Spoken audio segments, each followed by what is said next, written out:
We have new developments this morning on the kidnapping case in Cleveland and what the suspect is allegedly telling police about those abductions. Jeff Rawson is today's national investigative correspondent. He's in Cleveland again for us this morning. Jeff, good morning to you.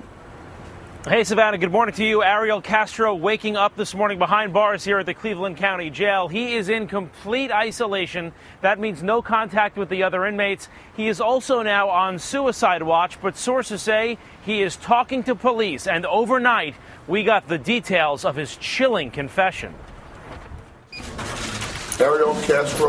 Ariel Castro in court Thursday, silent, but behind closed doors, he had plenty to say.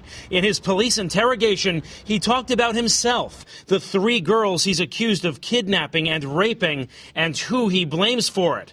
Law enforcement sources tell our affiliate WKYC Castro described himself as cold-blooded and addicted to sex, that he couldn't control his impulses. The sources say Castro gave investigators exacting detail about the abductions, down to what Michelle, Amanda, and Gina were wearing when he took them.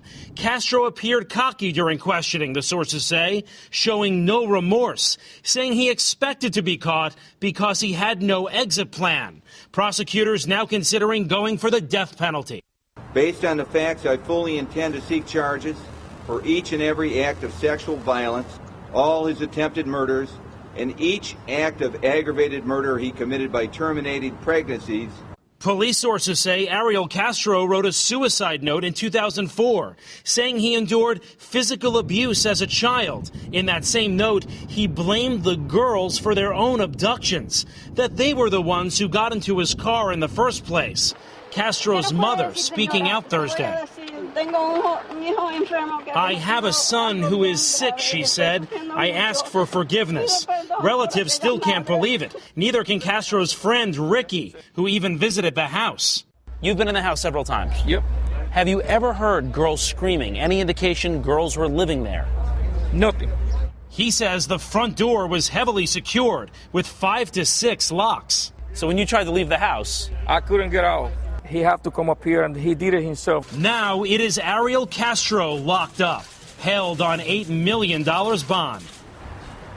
And this morning we are getting some new information about the victims too. All of them, all 3 girls, keeping a low profile, which of course to be expected. They haven't come outside. Michelle is still recovering in the hospital. Amanda and Gina back home with their families, sleeping back in their own beds and in their own homes for the first time in a decade. And we're told, Savannah, over at Gina's house, all she wanted was some pizza, and who can blame her? Jeff Rawson with the latest in Cleveland. Thank you. Let's turn to Lisa Bloom. She's today's legal analyst. Lisa, good morning to you. Good morning. Let's talk about this potential of aggravated murder charges, presumably for the unborn fetus or fetuses of Michelle Knight.